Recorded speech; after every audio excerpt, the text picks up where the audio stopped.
Hey there, hi there, ho there. It's Jeff Cutter Down. Welcome you to Tommy Vogels Wrestling Finest. Tom Vogels Wrestling Finest TVWF, a wrestling PC game that I purchased.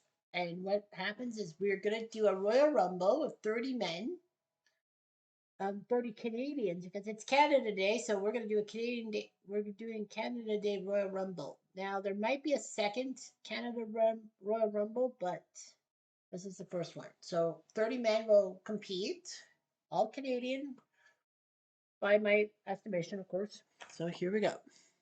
First off, Angelo King Kong Mosca, legendary wrestler in the Maple Leaf Wrestling Federation in the 1970s. And he also was a CFL icon, Canadian Football League icon for the Hamilton Ticats. He he once knocked Willie Fleming out of the 1964 Grey Cup. Of course, Joe Cap and him had that famous fight. Yes, it was Cap and Mosca with that fight that Dr. Phil got them on the program. So he's first. And here comes the mount. Do do do do do do do do do do. Hope I don't get copyright. I'm the Mountie. I'm handsome. I'm brave. I'm strong. I'm a Mountie, and I can do no wrong. The Mountie always gets his man. Do do do do do do do do do do. Of course, the big thing with the Mountie is that he couldn't be the Mountie when he wrestled in Canada. When he had to do shows in Canada, Jacques Rousseau had to go by Jacques Rousseau, not by the Mountie, because that we did not like our mounted police be mocked. Well, anyway, here's the missing link. 90 seconds. So the missing link, Dewey Robertson from Kitchener, Ontario. Look it up, people. He's in the ring. And the missing link survives. Next action, Rick Martel comes into the ring. Pretty good wrestler, part of Strikeforce with Tito Santana, and then basically turned heel and left Strikeforce and Tito behind and became a pompous model from Cocoa Beach, Florida, as he was billed from. And basically, he was being a prick. And the missing link again survives. And the Mountie gets taken out by Martel and the missing link, so the Mountie's gone. Because he doesn't get his man. Next up, Stu Hart. You'll see a lot of the Hart family, but Stu Hart, the patriarch, goes first. And Mosca survives. Double missing link survives again. And now here comes Kenny Omega. Now, of course, the 30 wrestlers, it is randomly selected. So Kenny Omega, legend in Japan. He's from Canada. He's from Winnipeg, I think. Yeah, AEW Kenny Omega. Stu Hart survives that. Martel survives. Here comes Frenchie Martin. Yeah, Frenchie Martin, the manager of the Rougeau brothers. No, Dino Bravo's manager, but yeah, he's French, I think, right? French Canadian. Moscow survives. Stu Hart survives. Only one guy's out. Here comes Chris Benoit. There's no to do. Chris Benoit, great wrestler in WCW and WWE, winning the championship at WrestleMania 20 over Triple H and Shawn Michaels, which was amazing. All that his 18-year journey of winning a major title finally came to fruition. Eddie Guerrero celebrating the ring with him.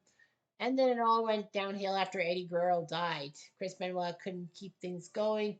He started getting abusive of Nancy Benoit and his son, and you know what fucking happened that June weekend in 2007. I don't need to remind you.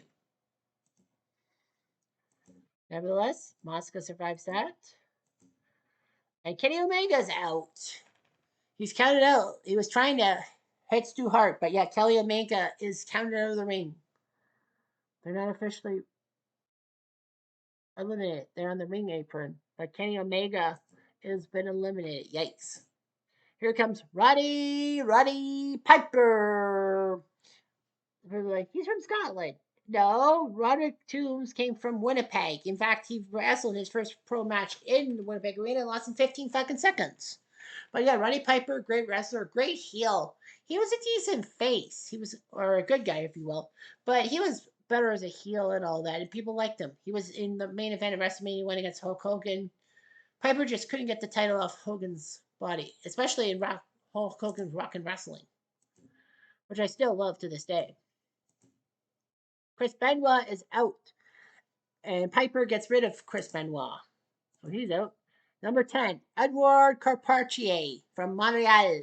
Great wrestler in the 1960s alongside Andre the Giant. Andre the Giant will not be in this wrestling thing because Andre the Giant came from France.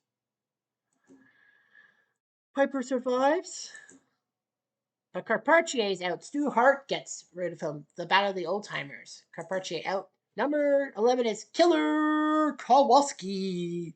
Great wrestler of the 1950s and 60s from Windsor, Ontario. He once had a wrestling thing that Triple H was in, a wrestling school that Triple H graduated from. So yeah, Killer Kowalski was a great guy and part of Smack Showdown Legends of Wrestling. I know that was a dumb video game, but I loved it. Missing Link keeps surviving. Martel survives that one. Next up, Mad Dog Fashion, number 12 on the list. Mad Dog Fashion, great player, great guy. He had his daughter Luna was Luna Fashion in the WWE, if you must know. Stu Hart survives. Mad Dog survives. Next up is Tiger Jeet Singh. I know, yeah, Tiger Jeet Singh. You know, great. The guy who was, yeah, I think Tiger Ali Singh was the son, but yeah, Tiger Jeet Singh, who basically was in Japan and would go through the crowd with his whip and all that. He was a Japanese legend, but he came from Canada. Rick Martel survives. But Tiger Jeet goes down quickly to Stu Hart. Man, Stu Hart looking damn good. And all that. Next up, Owen Hart, number 14, part of the Hart family. You know, legend who was basically under his brother Brett Shadow for many years. He was in a tag team with not Junkyard Dog, Coco Beware. He was the Blue Blazer for a while, and not just over the edge. He was that in the 80s and 90s. But yeah, Owen Hart was a good wrestler and all that. Beat Brett in the opening match of WrestleMania 10, which was one of the best, if not the best, openers in WrestleMania history. 30 years later. Anyway, Owen Hart, was a great wrestler. Unfortunately, he was given comedic timing, I think, after Bret Hart was duped by Vince and the Metro Screwjob. But Owen stuck with it. And, that damn stunt in Kansas City at Over the Edge, I don't want to say too much about it, but it was tragic. Nevertheless, Mad Dog survives. And the missing link finally goes down thanks to Roddy Piper. So Angelo Mosca at number 1, he's still up there. Number 15, Brute Bernard. I think he was Canadian, wasn't he? I'm just taking a gamble. Angelo Mosca survives. Stu Hart survives. Next up is Dino Bravo, number 16 on the list.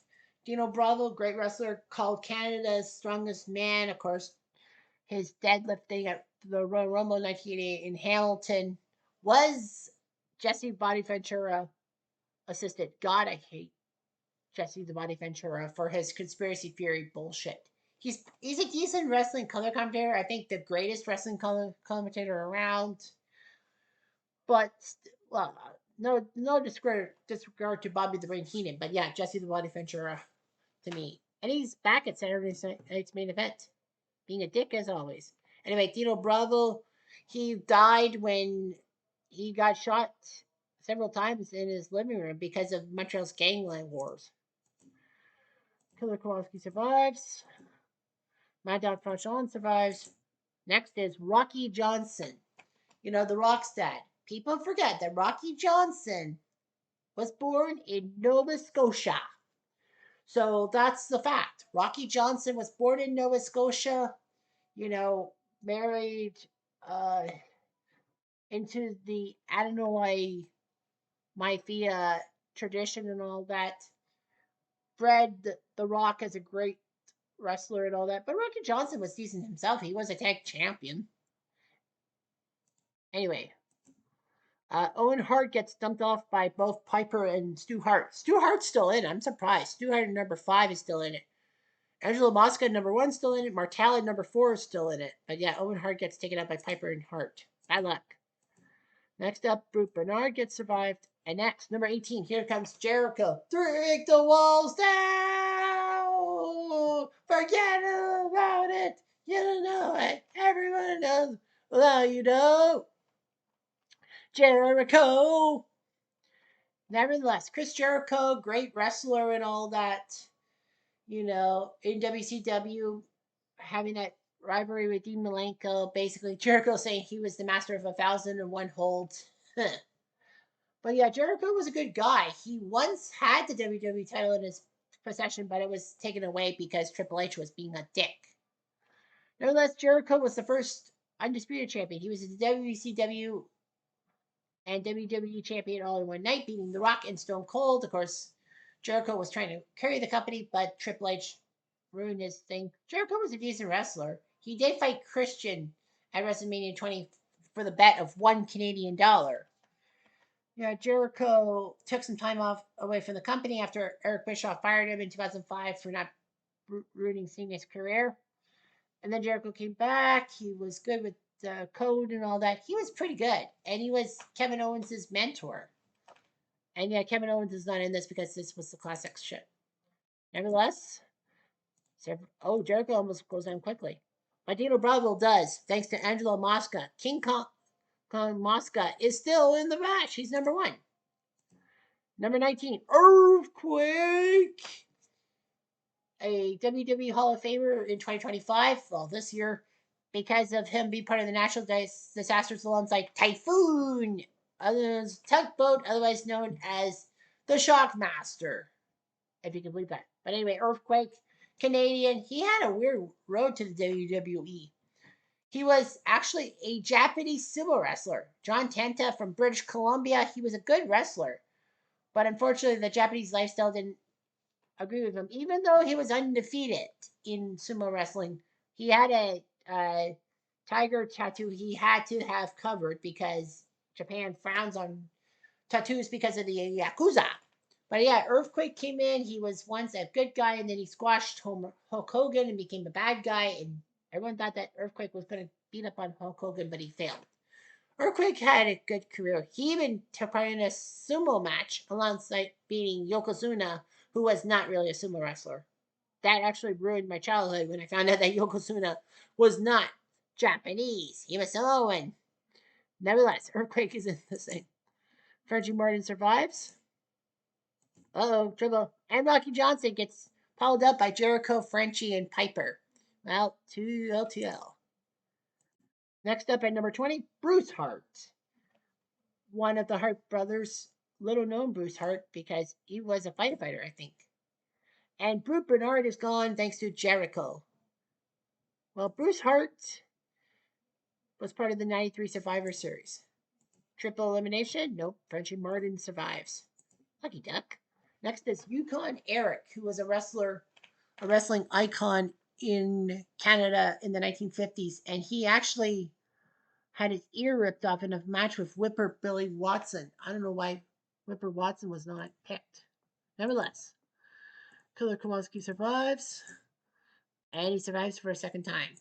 Next up at number 22 is Bret, the excellence of execution Hart. Bret! So anyway, yeah, Bret Hart does his job. He was once basically a tag, and part of the Hart Foundation tag team with Jim the Anvil Neidhart, who's not from Canada. He's from Las Vegas. Well, he's Natalia's father. But Natalia is Canadian, by the way. Nevertheless, Bret the Hitman Hart, you know his story. Once he became a singles wrestler, he was decent. Intercontinental champ in 91, beating Mr. Perfect at SummerSlam. And then in 92, in a house show in Saskatoon, he beat Ric Flair for the WWE belt. And had it until Yokozuna and Mr. Fuji cheated in WrestleMania 9. And of course, Hogan beat Yokozuna for the title. Bret Hart would still be a decent wrestler in the 90s, feuding with Jerry the King Lawler and Shawn Michaels. WrestleMania 10, winning the belt from Yokozuna because Yokozuna was too fat and fell off from the ropes. Brett was carrying the company and all that through some crappy matches, but he did what he could. And of course, we all know about his feud with Shawn Michaels, real life feud. And of course, Shawn winning the belt in '97 at Montreal's Survivor Series because Vince McMahon was a cunt. And once a cunt, always a cunt, Vince McMahon. Anyway, Killer Kowalski survived, but Brett did not. Wow, he got taken out by his own freaking father. What? An earthquake. Stu, you're a bad father. Here comes Christian. He's number 23. Christian, a decent wrestler. A lot of people like wrestling with regret. Said that Christian was one of the most underrated wrestlers. I kind of agree. From Toronto, part of the Edge and Christian tag team and all that. He was a tag team specialist and then once became a singles wrestler. He was okay. He won the King of the Ring. No, sorry. He what? Did he win? No, he smashed Edge with the King of the Ring trophy, even though the King of the Ring trophy looked like the Grey Cup. You look that up, people. Anyway, Christian became Christian Crybaby and all that. He was a decent wrestler for TNA and then WWE for a little bit before he's now in AEW. And Jericho gets eliminated by Earthquake and Killer Kowalski. So Jericho is gone. And Stu Hart finally kicks the bucket at number 5. Mad Dog, Mosca, and Kowalski. Man, nostalgia. Am I right? Wrestlers from the 1950s beating up on each other. Basically, none of the young pups doing the job. Mosca is still in at number 1. Martel at number 4. Frenchie Martin's still in at number 7. Number 24 is Gene Kiniski, a very good wrestler for NWA. He was Canadian and all that. He could cook some mean biscuits. But Killer Kowalski is gone, taken out by Yukon Eric. I think they had some rivalry matches in the 50s. Yukon Eric would then survive. And number 25 is Pat Patterson. People forget that Pat Patterson actually came from Montreal, Quebec. I don't know his real name. It couldn't be Pat Patterson because his French was impeccable. Yeah, Pat Patterson would do a WWE interview segment in French and all that, and spoke great French with Andre the Giant.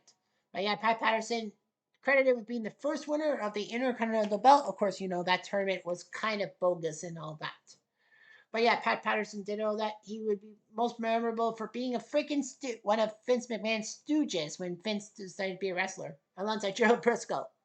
Yeah, Pat Patterson was good. And then, he was part of Legends House, with Mean Okerlund, Jim Duggan, and Tony Atlas, among others. And Pat came out as being gay. And everyone accepted him for it. Christian survives. And Mosca survives. He's still around at number 1. Martel at number 4. Frenchie at number 7. Piper at number 9. Part of the first 3. And now Iron Mike Sharp, known for that elbow brace. Always having that arm brace on. And being called Canada's greatest athlete, my ass. Fuck, I could beat him.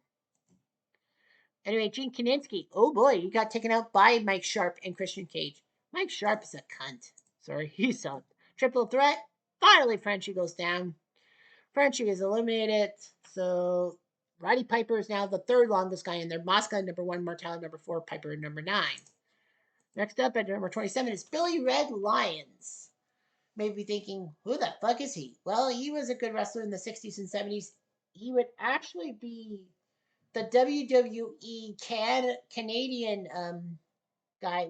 When Channel 11 CHCH had Wrestling Cavalcade, basically a Canadian offshoot of Wrestling Challenge on TV, and I used to like watching it with my mom on Sunday afternoons. But yeah, he would do the house shows in Canada, like when Canada had the house shows and all that. He would be on the air talking about it. Earthquake survives that motion, and Martel survives that. Number 28, Abdullah the Butcher. I'm thinking, wait a tick, he's from Africa. Nope, Abdullah the Butcher. His real first name is Larry, and he came from Windsor, Ontario. So he counts. He's Canadian. Deal with it. Yeah, Abdullah the Butcher, known for his gory fights and all that in Japan with the blood and, of course, the fucking fork and all that. And people, and he gave a couple wrestlers hepatitis. Yeah, Abdul the Butcher was one of the wrestlers in that famous Legends of Wrestling pay-per-view in 1999. That was a shit show. I mean, they really had some bad matches. They had an Iron Sheik and Nikolai Volkov pair off against the Bushwhackers, or formerly the Bushwhackers, technically, because they didn't have the name anymore. But yeah, they had that. They had some crappy matches. Tully Blanchard versus Stan Lane. Was it Stan Lane? I think it was Tully versus Stan. Tully Blanchard faced somebody. I think it was Stan Lane. That was actually a very good match at the start, but then they had a screwy finish.